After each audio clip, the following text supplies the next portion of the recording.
Yo, no maniacs. Good afternoon, man. This is Nomad Live, all bears all the time in conjunction with Sports Zone Chicago and the SuperBack Gregory. Man, it's hey man, listen, we are 1 month out, no maniacs. And why we letting people fall into the chat, man. Tap in and let everybody know where you're from, man. I already saw, I think Luis Claudio, Bismarck, North Carolina, jumped ahead of us. Good job, Luis. Welcome to the show. If you have not, please make sure you subscribe to the channel and welcome to the family. But I'm seeing new names in there. Marco King already. But hey, man, 1 month from today, the Bears will be on the clock for the number one. For the number one pick, and we got a whole show about that and what he plans to do at one. He's still being ambiguous because he did a interview for Fox News Chicago, I think Fox 32, and he answered some questions today, and we're going to get into all that. But before we get into some of these other topics that I had in mind, kids, you want to give out some pleasantries right quick? Yo, no maniacs. Good to have you with us on a Monday. It's sunny in Canada. Not much I can tell you, and it's actually warm. So I'm enjoying the weather. Hopefully you are too, and the weather ain't too bad in the Chicago land area.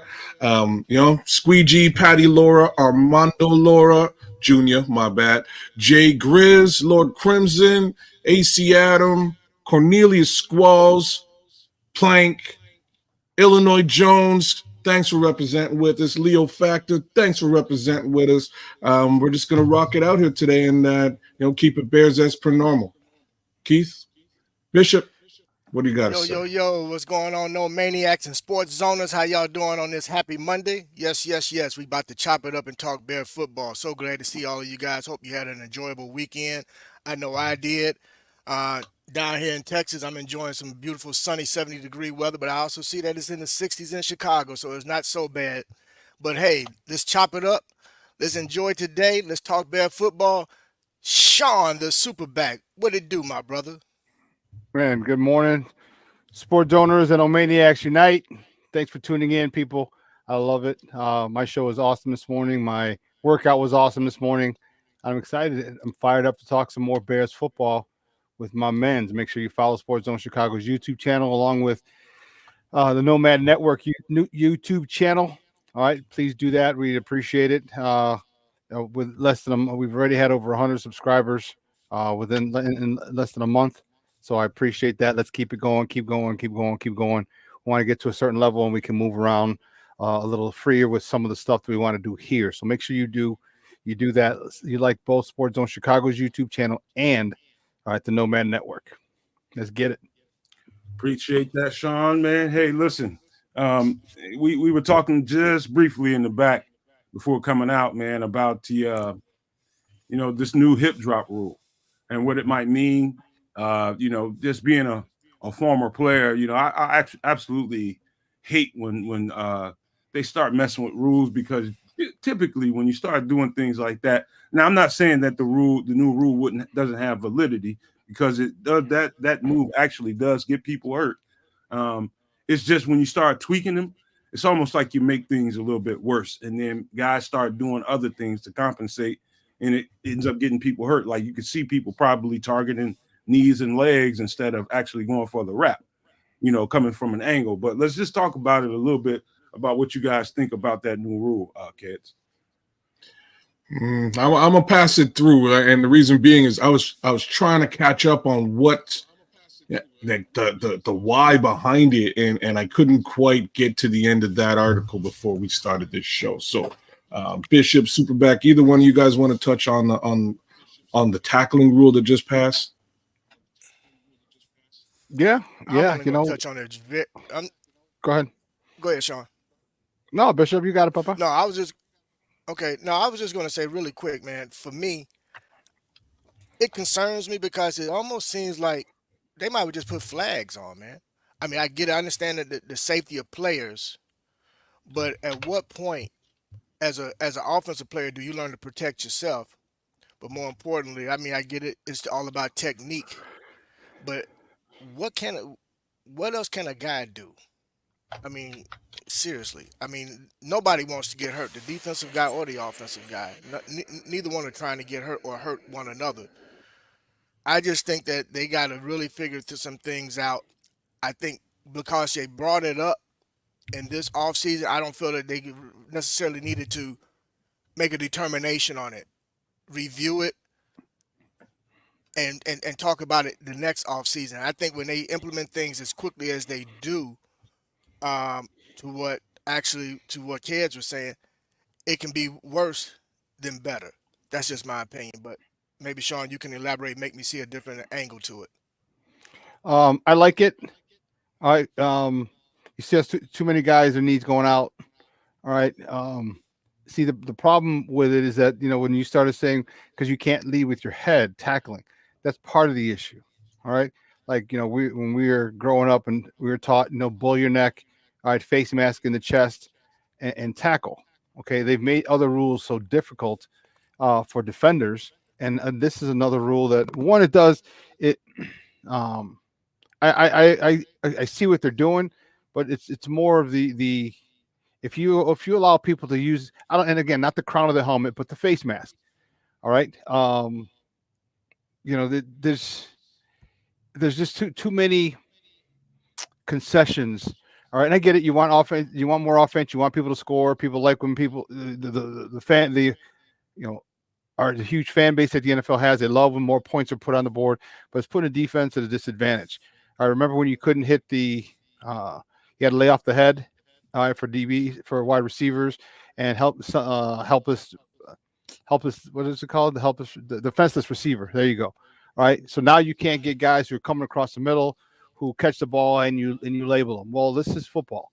All right. This is not a contact sport. This is a collision sport. Okay. And the fact of the matter is that this is what they signed up for. And very few people, and none that I know of, okay, regardless of the situation, the ailments they have later in life, they have not said that they would do it. They wish that they had better rules. All right. People would wish they would do it all over again the exact same way. All right. So when you said they couldn't go at, have the defenseless receiver, what you started seeing was you started seeing smaller DBs go after bigger wide receivers or tight ends going low. We started seeing a lot of ACLs, a lot of people going after and to get them down, because so they'd rather have someone tear an ACL, miss a season, plus depending on whatever when it happened in the season, okay, than something else. I get the concussion thing, I get it, but one of the things that I can easily say is like, hey, listen, there's a way you can handle all this. You can say, hey, listen, this extensive playing of this game can lead to CTE and a whole bunch of other stuff. If you're willing, you need to sign a waiver, say we will not sue the NFL. We can't, not just simple like that, but in a nutshell, that's what they can do, because football has lost a lot of its excitement due to defense. Like, defenses are really, they're playing with one hand tied behind their back. Okay, not being able to hit receivers, not being able to jam receivers, not being able to look at receivers, not being able to breathe on receivers. And believe me, I'm an offensive guy. Even though I was a defensive coordinator, I played running back my entire career.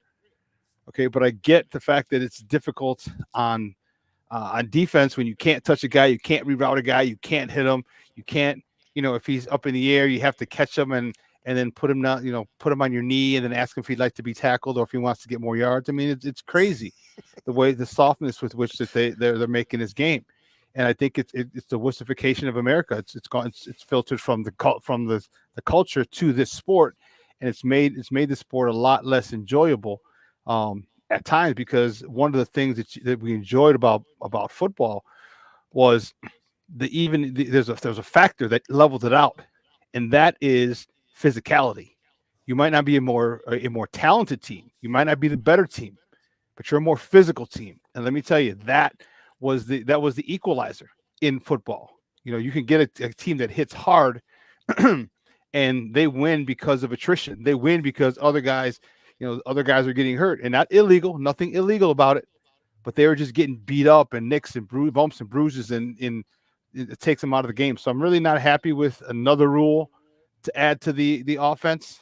Okay, again, despite the fact that I was an offensive player my entire football career, I still want to see defenses. I want to see defenses be able to take over. I want to see defenses be able to legitimately, legally, take players out of a game because they hit them hard, they hit them, in the right spot. They intimidate people. I mean, that is one of the hugest things with the Bears and the 85 Bears and the 2000 Ravens.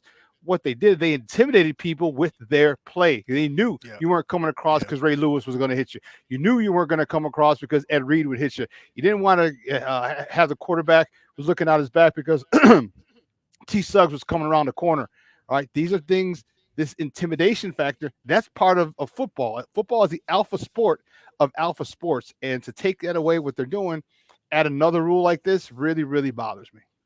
So, listen, man, I come at this from it's 50-50 with me, man, because I know what happens is whenever you go to tinkering with rules like that, all it does is open up the door for more injuries because players just start resorting to other tactics, right? And so if you can't do one thing, you start doing another thing. So Shawn, I don't know about you in the locker room, but we had a rule whenever we went out for a real full-on scrimmage. We knew we had a conversation in the locker room, and we said, our whole thing about it was no dropping on anybody. That's how we worded it. You can't drop on anybody. You drop on somebody, it's going to be a problem. On that field and in the locker room afterwards, you knew it was going to be a problem. And so everybody kind of, when your teammates, you can kind of police that a little bit. We had some guys that kind of went rogue and, some stuff happened, behind that, man. And it's just a civility thing at the end of the day because you don't want to see nobody get hurt. And I was the same way on the field against my opponents. Because I want to explain what hip drop means. I'm going to do the best way I can without an illustration. So, say, for instance, the running back is flying down the sidelines, right, guys? And here comes this linebacker or safety, more than likely a safety. If he's breaking away clean and the safety's coming down on him at an angle, right? In order for him to get this guy down safely, being the last person in defense, he's got to make sure this dude comes down when he puts his hands on him. And so when he's coming at that angle, most people are going to hit him straight up if they can, go for the shot. But sometimes guys will go from that angle, will do the wrap around the waist, and they'll kind of swing around that player and kind of kick their legs out. And so that makes the butt drop. And then that's how you stop the player's momentum. And a lot of times I've seen that turn into, I think I've seen Bo Jackson on an old tape. I think his career got cut short because of a hip drop tackle, I believe. But it's a dangerous game to play when you're playing football, man, because your weight will absolutely stop that player's momentum. Unless you slide off or lose hold of that guy's going to stop immediately. And if he's constantly thrusting forward, something's going to give. So I don't know if I did a good job, Shawn. Did that sound like it makes sense to you? Did I do a good job of explaining that? Yeah, it was. It wasn't. It was a good job. And the biggest thing you says is wrapping them around the waist and then dropping. All right, and then dropping because now you have the entire weight of whatever 185, 195, 205, 215, whatever. All right, and that throws a balance off of a guy, but he's gonna fall. But if he falls and the near leg, the leg that the tackler, the leg closest to the tackler isn't forward. Okay, I mean you're running like this, okay, and if that leg isn't forward, the player gets buckled, gets wrapped up underneath. The leg will fold underneath that player's weight. When you got a 185-pound, 200-pound, whatever, safety, linebacker, DB, whatever, and you bend someone that way, it's not good. The body is not meant to bend that way. And yeah, it's just you did a good job, man. Man, and so like I kind of skipped on this, and here's my real worry about stuff, anything like this. Like I understand the safety concerns clearly, but how are they going to actually officiate stuff like this? Like, is this going to be a discretionary case scenario again? Because that's where the NFL loses me. A fan like me. If everything is discretionary and like that kind of looked like a hip drop, and I'm going to call it here, but We haven't been trained on it officially or anything like that. This is a brand new thing. And, that also kind of looked like a hip drop, but it was a player that I particularly like. So I'm probably not going to call it, or they're winning. So you know what I'm saying? Like, it can't just be, everything can't be discretionary. And that's my problem with a lot of the officiating in the NFL. It has to be clear cut and obvious and specific rules around it. Hopefully they can wrap all that around this tackling rule. But I'm going to be real interested when Derrick Henry gets going in Baltimore next season. I don't know how anybody brings him down without dropping weight. I don't know. He should go for 2,000 yards next season. Keith, I was just Kedz kind of beat me to the punch, man. I was gonna say that next. It's gonna be interesting to see how the refs determine what's above board and what's not. You know what I mean? Figure. That ambiguity there, man. It's a lot of gray area in between what they might deem as, because there's a video I think Tom Pelissero put out. It was a few minutes of, what I don't know. I guess I'm just going to assume that Tom Pelissero got probably an illustration of what they were looking at the owners' meeting as to what they thought was illegal tackles, and it's all bad looking stuff, but it's very regular in the course of a game. And so what I want to know, Keith, is how do you officiate and determine what's above board and what's not? That's a good question, though, man. Honestly, I mean, in some cases, when you're playing the game of football, body weight and collision, all of that, some of it's just natural, man. You try to control the controllables, but at some time, a lot of it's just natural. So with that being said, you caught between a rock and a hard place, and my biggest concern is we're talking about at the NFL level, but I think we have to, if this is a rule that they're going to implement, then let's make sure that it trickles down to the other levels in college and in high school, because again, some of this is learned and trained behavior, but again, a lot of it is natural. You're talking about physics, collision, body weight, speed. You don't see guys break down in the NFL like you do it, say, at the high school level, when as a DB or a linebacker, when you got a guy coming across the middle and you're expecting that guy to break down.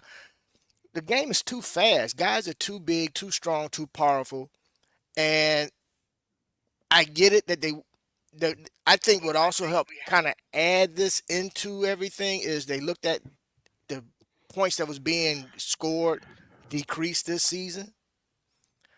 And I understand that they want to keep the score level a certain height in terms of, let's keep it up above 45 points or whatever per game.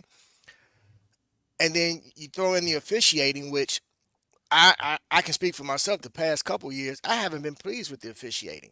It comes down to, like Kedz said, what call do you deem okay with making this particular call on this play where you didn't make this call 3 plays ago, but here it is, a game decision, and now you make this call. And you also and the elephant in the room that nobody's talking about is the gambling aspect to it. How does this affect gambling? That's something else I think we're going to at some point sprinkle into this as well. He's again, not wrong, right? What'd you say, Kedz? I'm just touching on the gambling piece. Like this is the NFL cannot continue to embrace discretionary calls. Like that's something they should be trying to not only avoid but clean up the existing discretionary calls. But now let's go ahead. You know what I think, Kedz? Something I think that the NFL need to address is all referees are contract employees. I think it's time for the referees to be employed by the NFL. So this way, they're always fining players for certain plays or whatever. It's time, I think, they start hitting the referees in their pocket too, because there's been too many times where they've affected games on discretionary calls. I think they need to be employed by the NFL. Like, so I hear where you're coming from. I hear where you're coming from, because now they can hold them accountable. But I don't want these refs held accountable. You know what I mean? I want the systemic issue to be clean, as opposed to penalizing somebody for making, again, being put in a situation where you must make a discretionary call, and down the road they determine that discretionary call was not the right or correct call to have been made. They have to move away from discretionary stuff. Pass interference, hey man, that's completely discretionary and topical. If you really want to call it, you're going to call it. Like, how many times have you seen pure and clear pass interference calls just get ignored, or ticky-tack little physicality get called as PI? Right. Now let's get down to, like, you touched on something very important as well, and that is, let's push this down to the college ranks. Let's push this, down to the high school ranks, so at least it's now trained up when these new kids get into the NFL moving forward. My wonder now, like, where my headspace is now, is nobody in the NFL is trained on how to avoid avoid using your helmet in tackling, and now also avoid using your weight, right? What is an NFL tackle now? Well, you can trust it. You can best believe in camp this year, they'll spend a significant amount of time, because I'm trying to remember what it was when I was in college. It was something that came. It was a new rule that I can't think of what it was.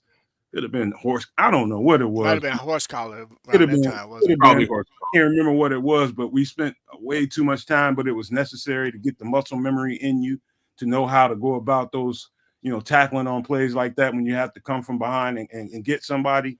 You know what I mean? It's just it's always tricky for me, and we gotta keep moving. But it's just I just can't wait to see how the refs determine, what's the gray area. I just want to see where the gray area is and what they determine is above board and what's not. I think it's going to be interesting. I do think it's necessary. I hate to say that, to be quite frank with you, man, because I told you, like in when I was in college, those situations turn out to be full out brawls on the field, man, because we had a decorum. Like, we don't treat each other that way. You know what I mean? If it happens in practice, you got hell to deal with later on. Not even on the field at that moment, we're gonna break it up. But after that, man, it's gonna be, hey man, we gotta get it in. Especially if that guy didn't get hurt. If he got hurt, he held on to that until he got healthy, and he still wanted to fight. And so I've seen the worst of that play out on the field when I was playing. I don't like it, and I know it needs to be addressed. How they address it and what comes of it is what I'm interested in learning, seeing how the refs interpret this whole thing. But so what they're going to do is this. I didn't get my shot. So what they're going to do is they're going to have the refs. There's going to be a full out, not assault, but a full out. They probably started already. Where they're happening. What do they call it? An emphasis. What they're going to do is they're going to have a whole bunch of cut-ups. All right, they're going to have a whole bunch. They're going to the NFL is going to sit down with the rules committee, and they're going to have someone cut it up, and they're going to have a slew of different types, different examples of that type of tackle that they want outlawed. So they're going to send it to the teams. Teams are going to have to go over it. But then also what they've been doing recently is they've been having, whenever they have new rules, they have the officials, and teams like to do this anyway, but they have the officials at training camp. Mm-hmm. So not only will you be seeing it, will it be beat over your head in OTAs and every time teams meet for whatever reason, but the officials will be there in camp to show you, and there's not a lot of tackling in camp either, none, very very little all, but just in case there is, all right, they're there to make sure that you get called and watch out for that. So they're gonna make sure that they do everything possible, to make sure everybody's aware of it. But again, the thing that's the issue is that because there's not a lot of tackling in camp, all right, it's going to take a lot more. It's going to take preseason games. So you're going to see a lot of penalties in preseason games with those calls because people are, you talked about it, Nomad, muscle memory. This is how they've been forced to be able to tackle. And then now you're taking that away and they have to find another way to tackle. And it's, it bothers me because, again, had you not taken the leading with the helmet, Okay, again, not the crown, but with the face mask. Leading with the face mask, and you're not taking that away. All right, then a lot of these things wouldn't be necessary. But because you have now, you have to lead with the shoulder. So what's going to happen? I mean, if you're a 185-pound running back, cornerback, and you got a 225-pound running back coming at you, what are you going to do? That's funny, Shawn, you said that, because I saw Richard Sherman getting into it with somebody. I think it was I don't know if it was a tight end or somebody. I can't remember who it was he got into it with, but he's talking exactly what you're talking. It's like you had a disadvantage, an extreme disadvantage, and your job, particularly on particular plays, you got to stop that guy. You're the last line of defense, and you got to bring him down, and you got to play with leverage, and you know what I mean. So, and again, if you're outweighed by 30 pounds, you just imagine what the difference in strength is between a cornerback who's 185, 190, and a 220-pound running back. Or the amount of strength. You can only be so strong at 185. You know what I mean? And these running backs are a lot stronger and have a lot more meat on them, mass on them. I'm a witness. and I'm a witness too, because I've been the hammer a lot of times. I've been the hammer most of the time. You know what I mean? As a running back, I played around in college and professionally. I played about 210. All right, semi-pro was like 210 to 220, 25. And so, you got 160-pound DBs coming at you. Man, what are they going to do? Especially when you're nimble. Like I can get down low and get down like almost to knee level. So like it's my shoulder pad hitting your shoulder pad or your helmet if you want, you know what I mean? So they have to come up with something, because the reason I was able to do that, right, I made sure that I was flexible enough. I didn't want my knees taken out. I didn't want someone to miss my thigh and hit my knee. That happened. I mean, I was one of the masters of cutting defensive ends, and I hit him square in the thigh, and it was practice. Look at Junior. Yeah, he's. All right, hey guys, you know what? We almost 30 minutes into the show. I know everybody still has plenty they want to say on that topic, because it's a hell of a topic to talk about, man. Because football players, as we all know, man, it's just the rule changes are getting a little bit. They're getting a little bit blurry, and playing the game is getting a little bit more and more unnatural as we keep going. I'm all for safety. I'm all for them finding ways for guys to lessen the injuries on guys. But I'd just like to see how it plays out, see if it makes any difference, see if guys pull up, and if they seem unnatural at all in tackling. But let's jump on this next subject, because here's a really, really good one. I think Deion Sanders, his son Shador, and Travis Hunter, his teammate, I think they're set to shake the world up when it comes to next year's draft, because Deion is insistent that there are some teams that neither one of his guys, he considers Travis Hunter one of his children too. That's how close they are. And he's saying that he and Shador will not be going to certain teams, and he's going to see to that. And so, kids, what do you think about him positioning those young guys in situations that he's going to they'd rather go back into college or just pull out of the draft altogether than go to some of these teams? I don't know if he said any names in particular. I don't think he did, but you can imagine, maybe the franchise that we sit here and root for and fight about every single day could be possibly one of those teams that he's talking about. So what do you feel about all that, kid? So here's what I feel. I feel like we're getting a quarterback this season, so we probably don't have to pay any attention to where Deion's kid's going next. It's just the precedent we want to talk about. I know I'm being facetious, but it's also very factual, right? He might be talking about the Bears. He could well be talking about us. Upside for us is we won't be in that market next year, very specifically. So whoever's in that top 10 by with reason, if you're in that top 10 draft pick case scenario next draft, and you stunk up the field last season, all the more reason for Deion to move his kid wherever he decides to move him. Or I don't. It's hard for me to look at that negatively, right? Like if that's the card they want to play, if it's I'm just trying to think of who would be in a quarterback situation next season.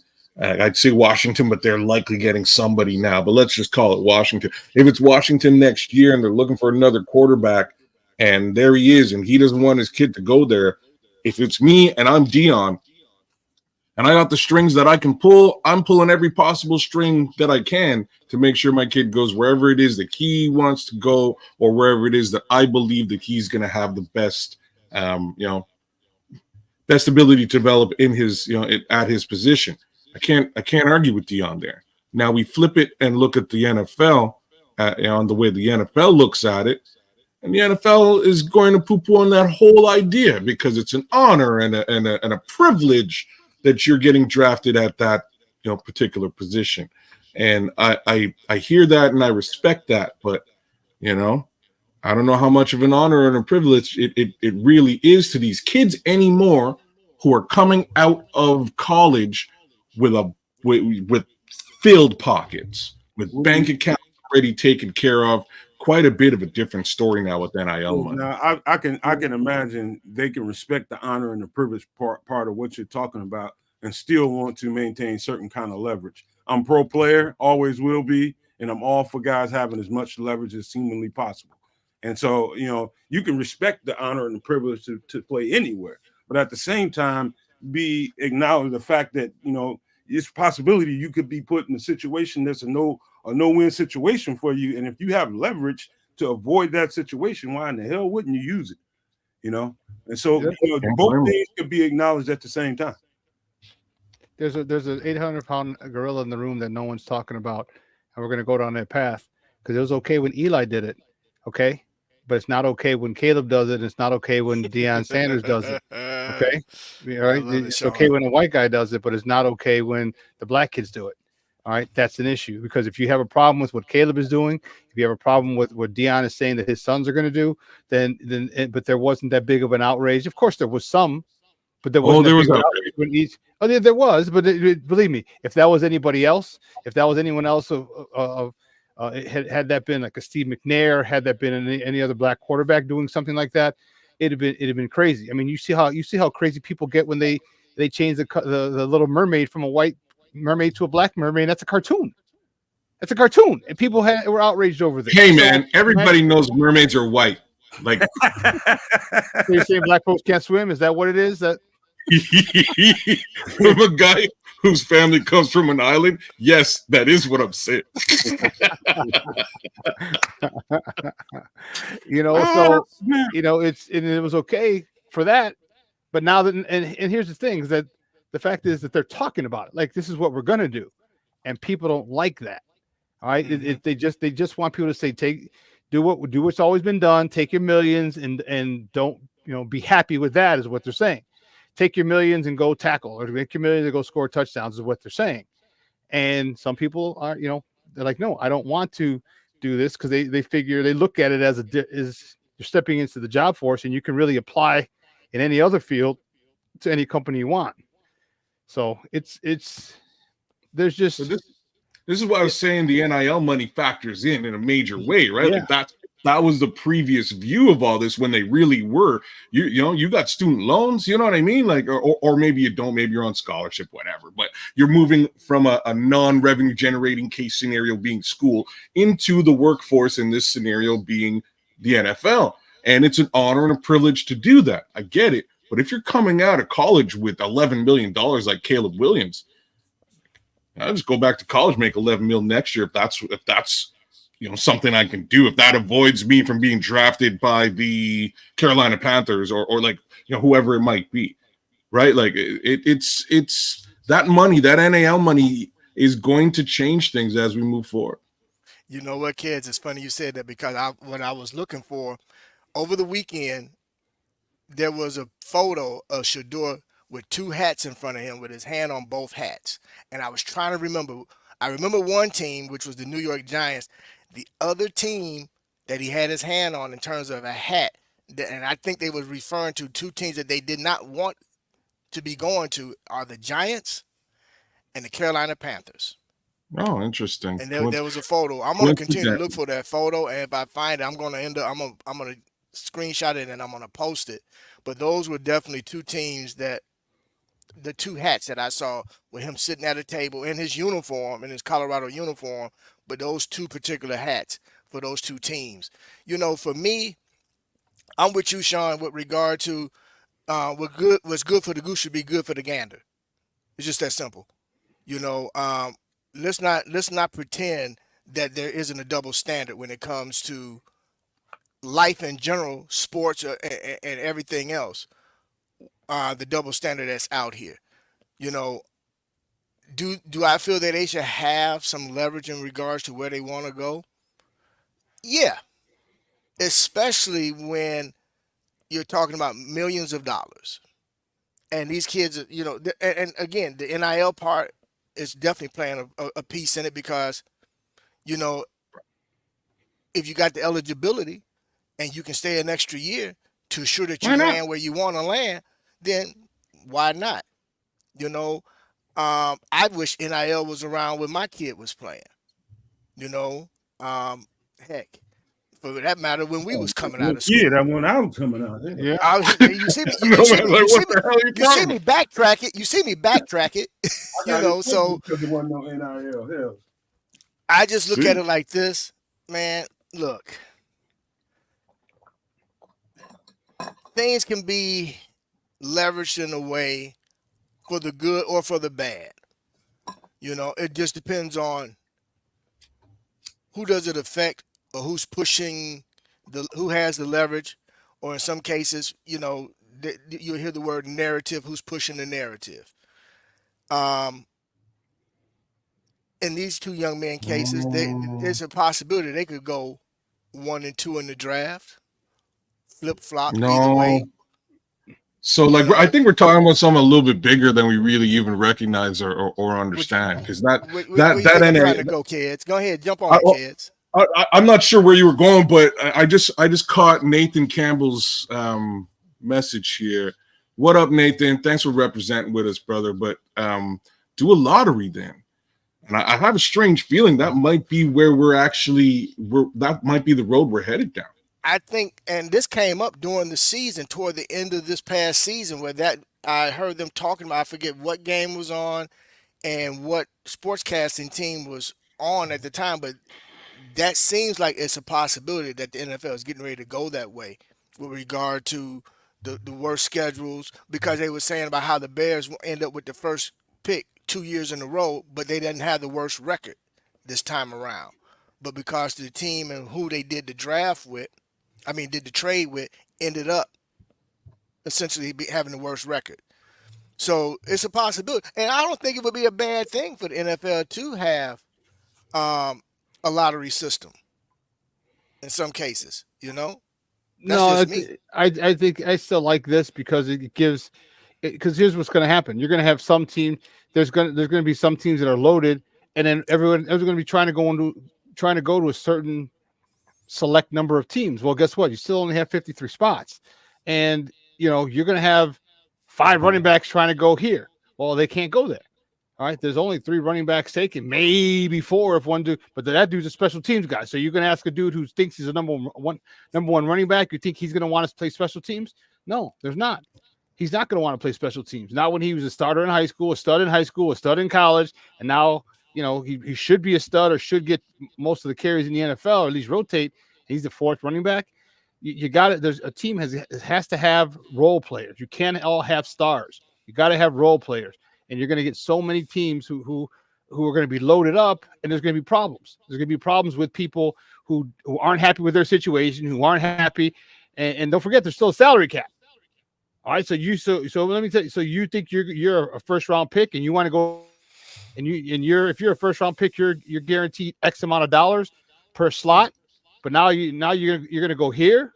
Well, now they can negotiate. So instead of whatever your first round slot would be, you might end up getting 2nd, 3rd, or 4th round money because they have other people slot with more money than you. So I don't know of a better way off the top of my head. And some people just gotta have to deal with it. And you know what? I don't know. I don't know. It's I mean, I'm all for the players, but I'm also let's remember, it still is a business. Gotcha. Right? It still is a business. Right. And these guys are providing a very and unbelievably comfortable lifestyle when it's all said and done. So like you don't go to jobs making $47 million, at signing bonus. That's not how it works. This Coming is a out of special college, thing. yeah, you're right. This is a very special thing. So I mean, I see both sides of it. I see the player side of it, get the most money, but I'm also, as a business owner, I'm also like, hey, hold on, player. I want to maximize the amount of dollars that I get, not necessarily, shorting the employees, but I don't want to give them more than, I have to. Well, So with that being said, Shawn, and I know we got to go. I know we got to flip to another subject Definitely real do. quick, but really quick on with regard to that, Shawn. You said looking at it from a business standpoint, what I would really like to see happen to the NFL is when the players and the teams or the owners start sharing in the revenue.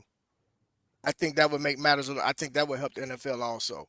Because right now the NFL, the teams don't share in any of the revenue with the Well, they players, do. especially They do. TV revenue. Not like the NBA. And I think it, and No, I, they and do. It's just not honestly, like the NBA. They do. They get a cut, and that's the salary cap. You get X amount of dollars. Their salary cap is based off the revenue that's collectively bargained. That's why the salary cap goes up. That's where they're getting all the money from. Well, But the NBA is a different animal. The NBA is run by the players.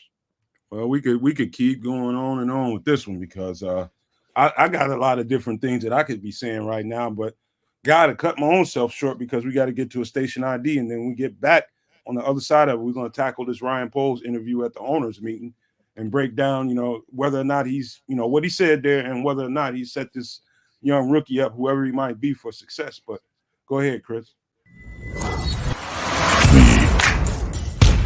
Best Chicago Bears content anywhere. Catch Nomad live pregame 1 hour prior to kickoff, and Nomad at night postgame, and every Friday evening at 7 p.m. Central on all the most popular streaming platforms, and only on the Nomad Network. That's right, everybody. Keep up the support, man. Keep hitting it. If you have not, man, please step to the side right quick and hit that like button. I don't know how many likes we have. It's never as many as we have in the chat live. So please get the likes up and make sure if you're new to the channel, whether it's our channel or whether it's Sports Zone Chicago with my guy Shawn down there, make sure you do due diligence and give us the sub. We will greatly, greatly appreciate every bit of your support. And thank you ahead of time. But fellas, we got to get into the nuts and bolts of why we came here. And so, it's two parts to it. Part of it is what you saw on the thumbnail. Has Ryan Poles set up whoever this rookie is that they're drafting? Has he set him up properly for success? That's one. Number two is, and I think we'll tackle this one first. He had a interview he did that I mistakenly said it was given by Fox News, but Fox News was the one outlet that I saw and I seen it on. So he gave a presser at the owners meeting, and he was pressed about, the whole situation with Justin Fields and, where he's at with in his decision making. Has he made a decision at quarterback and who he's going to draft? And it was interesting, man. I don't know if everybody got a chance to see it, but it sounds as though Justin became a victim of circumstances. And that is simply in his response to it was, I don't know the exact quote that was given to him, but he was responding to a question of, how did you come to that decision with moving on from Justin Fields? And he said something like, it wasn't Justin versus the other quarterbacks in the draft. It was the timeline. Basically, he more or less said that, it came down to dollars and cents, and he felt like it'd be better for the organization to just start all over at quarterback than to look ahead and have to pay Justin Fields a big amount of money, and then have to keep pieces around him, which becomes difficult. So, kids, I don't know what you took from that. That's what I got from that question he was asked. Did you hear it the same way? I suppose I heard it the same way, but at the same time, I took just about every word that came out of that gentleman's mouth with a grain of salt. It's line season. That's kind of where I am with it. He did give his feelings on a lot of things, Jalen Johnson and how that got squared away, Justin Fields, and again, how that affected not only Justin, but the team, and even right down to his son. He said it was a hard case scenario across the board, and I don't know what to take from that at this present time, and it has a lot more to do with other aspects of this whole scenario. Being, if this was the end result, and here we are, why not just do it 4 weeks prior, 8 weeks prior? Dodge all the feelings. You could have been took that jersey out of your son's room 8 weeks ago. Like, I don't know what to say, man. That's really where I am with it. I'm not upset or happy with the Justin situation. It is what it is. I'm well over it, but I look at Ryan and I'm like, man, I guess you do have to sort of come up with some level of reasoning behind it in front of the press, but his reasoning was pretty vanilla for me, from where I sit. I don't know about the rest of you guys. Well, I'm going to jump in on this. What I took from it is exactly what Cam Newton said in an interview when he said, essentially, today's NFL, if you're a quarterback, you have to come in. You're coming in as the CEO of the team, and essentially you have 2 to 3 years. And it came down to timing for Justin. And at the same time, you have a GM who come from the scouting side of things. So goes back to something that Kedz had pointed out a few weeks back about Ryan Poles had been tracking certain players that's at the quarterback position prior to him taking the job. So once he took the job, he kept his eye on those particular players, Caleb being one of them. And he was, in some case, in one aspect, he was honest when he said, well, the first year the guy came in as a rookie, a whole different regime. Then I took over. I tore everything down. What he didn't say that I was hoping he would say is, I just didn't give the guy enough on the offensive side of the ball for him to really do what Jalen did, which was bet on himself. And with that, I take it in tongue in cheek, because what it really came down to was, unless Justin had taken them to the playoffs, that was the only way he was going to keep his job here in Chicago. Other than that, he was out the door, man. It's just that simple. He already had targeted, I would say 1 to 3 guys, and I'm going to narrow down to 1 to 2 guys that's going to end up taking over at quarterback for the Chicago Bears this coming season, 2024. And it's a business. As much as it hurt his son more than him, it's a business. I will give him a little bit of credit with regard to making sure that Justin landed somewhere where he could compete and have an opportunity to be the face of a franchise.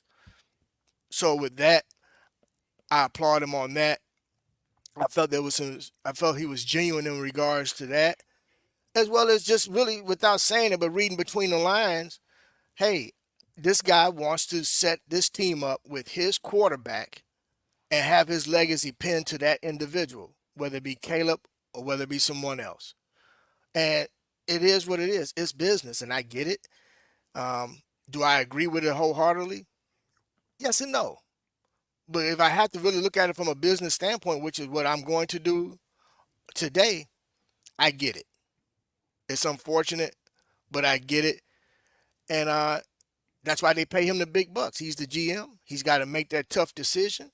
And I'm pretty sure there was some very difficult conversations had at Hallis Hall before he made that decision.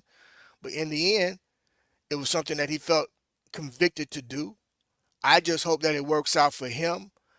But more importantly, I just hope that they have the infrastructure in place for the new quarterback that's going to take over so that young man can have success and not end up repeating what we had this past 3 years. Shawn, I just want to ask you before you respond to this.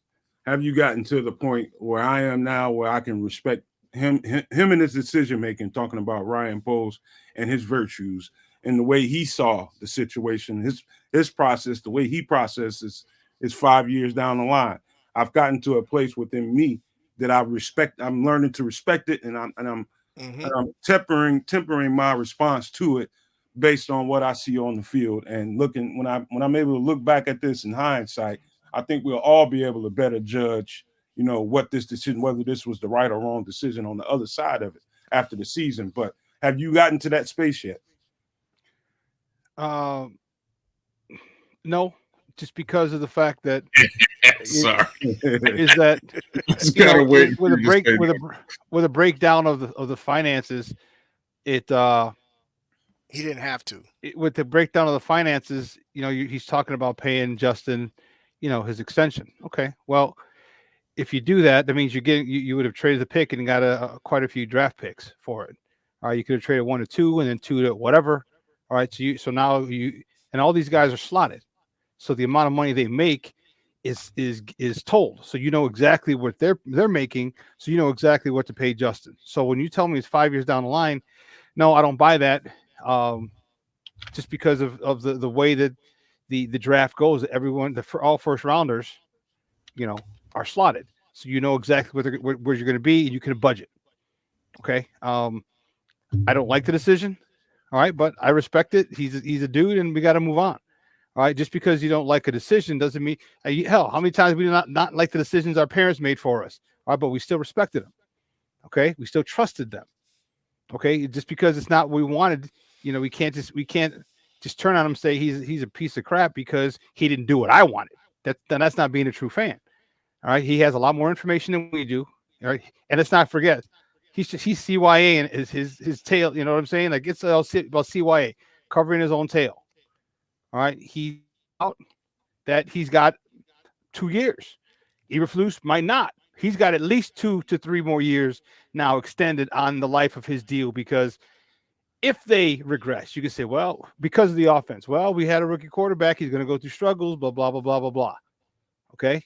If they do well, and he's insulated it because he's got a guy who can develop quarterbacks.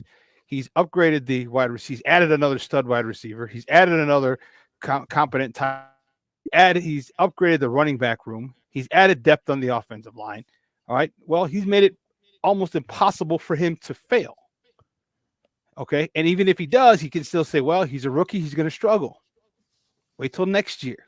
And then he buys himself an extra time. So I haven't gotten to that point. I get it. When he talked about the timeline, what he was saying and how it sounds good, but there's something just not right about it. And I could be wrong, but I'm trusting my gut. And I just feel there's something, you talked about Lion season. Okay. It is, it really, really is. And the more and more like I'm watching him, the more I'm just starting to see he's like a true GM. Like he will lie. He will lie to you. He will lie to us. He will lie to, other things. And I didn't think that of him initially, but I feel that, and I guess to be a good GM, you're going to have to. Okay. You're going to have to. So, but again, yeah, I didn't like the decision, but it doesn't mean I don't trust him moving forward. But trust me, if it blows up in his face, I'll be the first to say, I told you so. I'll be the first to say there was something wrong that I didn't not buying it completely. So, but I hope he proves me wrong. I hope this new quarterback leads us to a Lombardi trophy, and we can all, put it in rearview mirror. It's all. I looked at it all as tongue in cheek, quite frankly. And that's the way I'm starting to receive pretty much everything that he's saying right now. Because one of the next things that was asked of him was, has he made a decision on at quarterback and who he's going to draft? And he was. I'm gonna feed right into what Keith is probably laughing about, but he was non-committal, quite frankly. But before that they were asking him questions about Caleb Williams, and he seemed absolutely enamored with the kid. And another thing, while we're at this conversation, and you guys can touch on each and every one of these, there was also he was also asked whether he was going to LSU. They're going to send a full contingency to LSU to evaluate not Caleb Williams, but Jaden Daniels. And then also they chose to only send a quarterback coach down to see Drake May. North Carolina, yep. Yeah, I was like, hey, man, you know what? That's telling the man without telling the man we ain't interested in you at all, but we will send somebody down there to, ask a couple of questions, but we ain't drafting you. I'm just going to let you know that right now. We ain't going to waste our time and energy down there with you. We're drafting either one of these two guys. and it sounded like he was so enamored with Caleb Williams. I believe I believe more firmly now than I did before that this is the guy they had in mind all along. Go ahead, kids. Keith, you're chomping at the bit, brother. You go ahead, man. He can't contain himself. Well, I think he's enamored with him, but I also, and this goes back to the tongue-in-cheek part. He seemed quite enamored with the guy that he just sent to the Steelers. So I say that to say this. I think it's going to really come down to the interviews when they get a chance to get them into Hallis Hall, get around them, and really see for themselves who that person is, spend some real quality time with them. That is going to make his decision. I don't think he's 100% on either one of the guys right now. He might be leaning more 70-30 on one guy and 60-40 on the other one. But I really think it's going to come down to when those guys make that trip to Hallis Hall and they get a chance to really sit down and chop it up. GM and player, GM, player, and coach and player, and probably even have a couple of the leaders of the team meet with the guys as well, because that locker room is going to be very important. And they're going to have to be able to gauge from their leaders who they think those guys may lean toward one way or the other, but essentially it's not going to be the end all to be all in terms of making a decision. But I don't think he's 100% on either one of the guys right now. And I think they're still going through evaluations. It's going to really come down to who do Shane Waldron want to work with, who do he feel most confident that he can really mold and develop. So again, go into the identity that the Bears want to have offensively. Which guy can do that? Which guy can come into our locker room, lead these locker room of men and a young man, and that's what it's really going to come down to. I'm smiling and I'm cheesing on it because I think that this is the first time that Poles is going to have to make a decision where it's really going to be solely on him. I don't know where I don't. Something isn't right about this whole situation. He still hasn't given the medicals. Okay, if he was all about it, it would have been a done deal. Okay, it should have been a done deal. Okay, it's here. I'm happy. Why did he feel the need to push back the visit? All right, he's still trying to control where he wants to go, in my opinion, due to his medicals. All right, we'll see. We'll see what happens. To me, and why does Caleb at his pro day, when they asked, they cleared the path for you by trading Justin Fields, is it pretty much things like, well, things can change. All right, he didn't say, he's not meeting for medicals. He's meeting for a private visit. All right, he's part of that.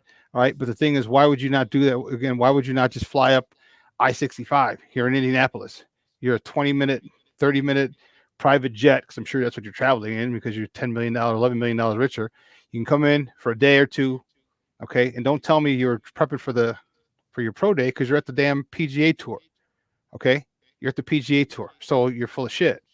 Pardon my French, okay? So don't tell us that, and then you and Rory McIlroy are walking on the 15th green, okay? So there's a reason for that. There's something that I'm not seeing. There's something I'm not seeing. And I'm still going back to the Colin Cowherd thing. Okay.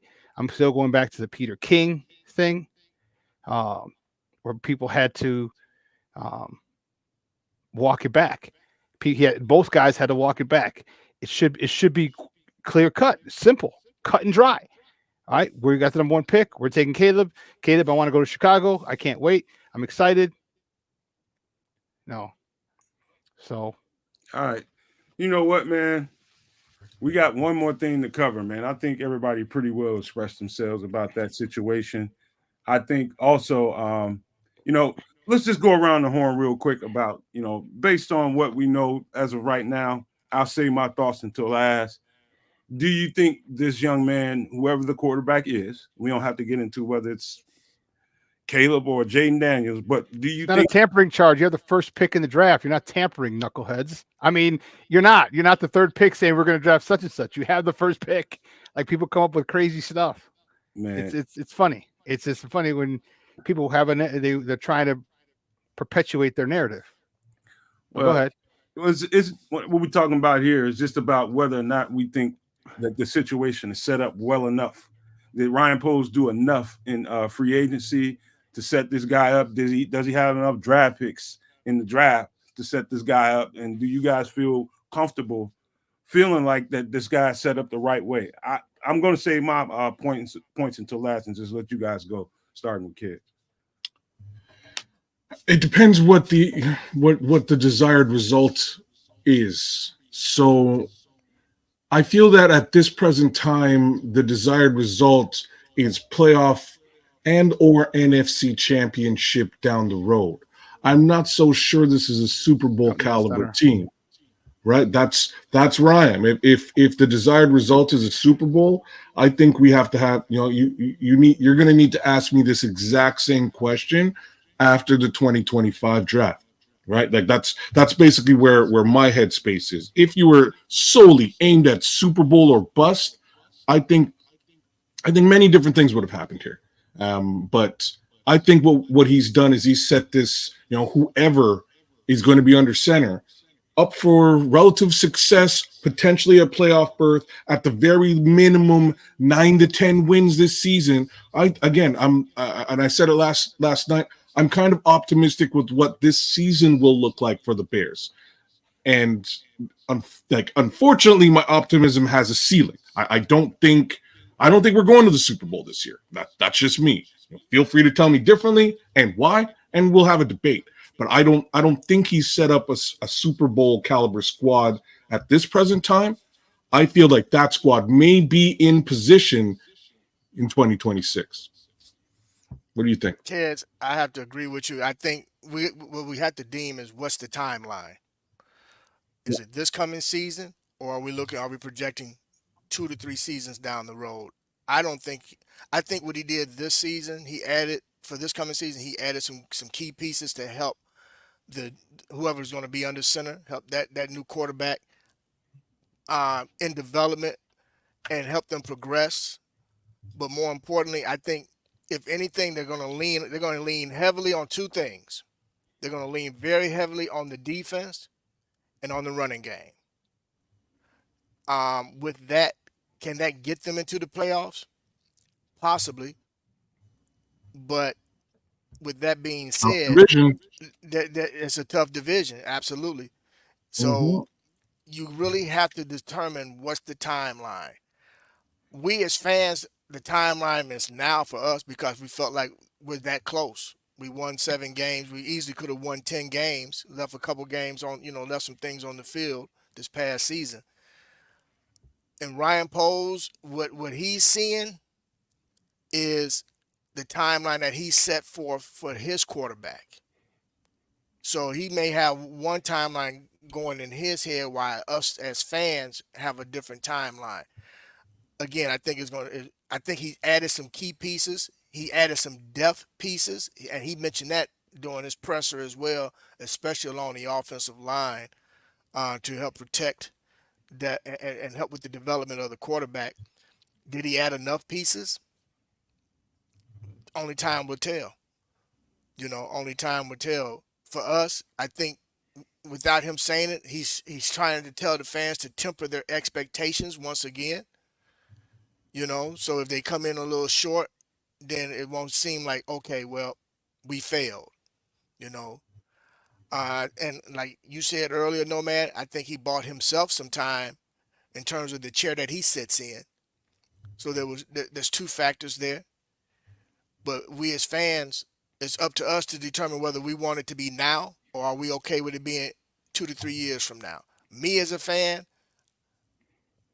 I want it now because I think that had he not made a hasty decision, we could potentially be there this season. But since he made that decision and it was a business decision, Your new CEO has to come in and do what the previous CEO didn't do, which is get you to the playoffs. And that's what I expect. That's just me. What about you, Shawn? Well, that's the standard. All right. People want to say, well, Justin had some fourth quarter losses and um, things like that, and I will say this: if you expect, and this is again for people who don't watch football, you have a was it the Cleveland 4th and 1 when you're asking Darnell Mooney? No, it was later in the season. Darnell Mooney to block an outside linebacker so Justin Fields can get outside, and he gets tripped up on 4th and 1. Otherwise, Justin Fields gets that and plenty more, maybe even a house call. But Darnell Mooney didn't make that block. That's not on Fields. That's on Mooney. All right. So we're a team that we're looking at a situation where we were close to the playoffs last year. Just the quarterback was trending upward, especially after his injury. And then you can't say, well, now we need to temper expectations. Well, we've added, the defense. We've replaced one All-Pro with another, Eddie Jackson. Depending on who we get opposite Montez Sweat, we've re-signed Jalen. Okay, we've added depth. We've added a stud wide receiver. We've added another tight end. We've added depth to the offensive line. And for someone who said we didn't get a backup center. We got a center who started for the Rams all 17 games. So please make sure you understand what you're talking about before you speak or type. All right, because this guy started started last year for the Rams. Now you may, if you want to bring in a question that's a 1-year deal, okay, then that is valid. But who's to say that he doesn't get extended like Andrew Billings got extended before the season was over last year? So we did find a center, even if it's just for this year. We found a center. Okay, and don't talk to me about, well, not long term. We're not looking at long term. We're looking at this year. So we found a center for this year. We have 2 guards. We have 2 tackles. Okay, so to come into this situation, the floor is the playoffs. The floor, we must make the playoffs. So don't sit there and say, well, we won 7. If we win 5, it's okay because we have rookie struggles. Well, no. Don't tell me this with a generational quarterback who stepping into the best situation a quarterback, a number 1 overall quarterback, has ever stepped into in the history of the NFL. You don't tell me that we need to give him some time with all the weapons. Most quarterbacks who've been in the league 5 or 6 years don't have these weapons on offense, don't have the defense that we have. But then you're saying temper expectations? No. If this is the label that you want for this guy, okay, then be generational, and then you need to take we need to take a hard look if they don't make the playoffs, because it's literally playoffs for me. And I agree. I thought this year, had we kept Justin, I thought the ceiling for us would be the NFC Championship game. I didn't think we were a Super Bowl ready. No, right? we're not Super Bowl ready. We wouldn't have been either. I think we may have lost in the divisional round the week before. Okay, but now this one we got to make the playoffs, and I think the ceiling for us, depending on how well Caleb adjusts, or whoever the quarterback is adjusts to it, I think the ceiling is the divisional round. So let me just follow up right where you are before Nomad goes here, and I'll start with this here. King Booker World Super Chat. Thanks, my brother. Thank you, sir. Sounded to me that Fields died so the Bears could live. Yeah, and that's kind of where we are right now. That's a hell of a way to put it. You know what I mean? It's kind of where we are right now. Ryan Poles lives on. Live long, Ryan Poles, as well as the rest of this upgraded roster. There was one comment by Pepe in the chat here. Honestly, the point he was trying to make is that like expectations are now all of a sudden they're all of a sudden different now that somebody else is going to be under center. That's not what I'm trying to do. I'm actually trying to keep expectations exactly the same. Thanks, Brian. I'm trying to keep expectations identical, right? So if we were potentially a playoff team last year, if the narrative is that Justin Fields played terribly last year, some will say yay, some will say nay, but let's just say he played terribly last year. The expectation would be that, again, we could have won 3 more games if A, it wasn't for Justin, B, it wasn't for poor coaching. That puts us into the playoff conversation right there. And if we're having a playoff conversation with a guy that everybody out there that folks out there are claiming was not a very good quarterback, and we're drafting a very good generational talent quarterback. I don't take generational talent out of it, but a very good quarterback by all intents and purposes. He should not only be given basically the same expectations. The expectations should not be lower. They should actually be higher. I'm not going to put higher expectations on the kid because I want to give him the opportunity to grow into his role. But I think you're looking at 10 games, which is what I think we should have won last year, and or playoffs or better. That's what I'm hoping for this season. I know that's what Matt Eberflus is hoping for this season because, again, my guy's got the worst coaching record likely in the NFL at present, if not definitely by way of the Chicago Bears and their coaches. And that's saying a lot. He's got a long way to go to save his behind.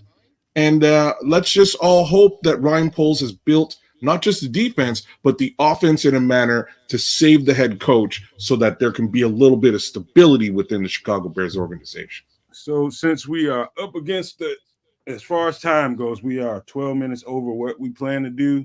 I will keep my response to this really short. Do I think that they've set this young cat up for success? I think I have two areas of concern.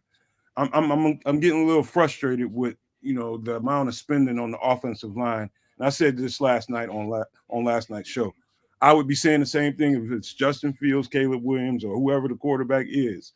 They haven't spent enough money on the offensive line. They have not made the right moves at the offensive line, and that's concerning for any rookie that's coming in here. I hope that they knew what they were doing, getting bargain basement free agents in here to bolster up that offensive line, because they brought in a bunch of backups is what they did, and I don't like that for a rookie quarterback. He's gonna if Ryan Poles is right, then Caleb Williams could soar. But if he's wrong, Caleb Williams is going to struggle. Now, I mean, struggle. And so that part I'm not good with. Also, it's the age of the receiver we just got from LA. Keenan Allen is 31, you're ready to be 32 really soon. And that's a good setup for a rookie, especially he's really he'd be really quarterback friendly for a rookie. And because he finds ways to get open, and he's constantly open. So that's good for a rookie quarterback. It's about where you sit at 9, and are you in this position to grab another receiver? Because before you know it, Keenan Allen's going to age out, and I don't know. I just hope DJ Moore time allows his wounds to heal about what happened with Justin Fields, because he was saying absolutes when he was talking. The locker room wanted Justin Fields, and you could just tell in his demeanor and in his voice that he really didn't like the decision, but he's a pro and he's going to go out there and play football, and I appreciate that about him. But you can tell he felt a certain way about it.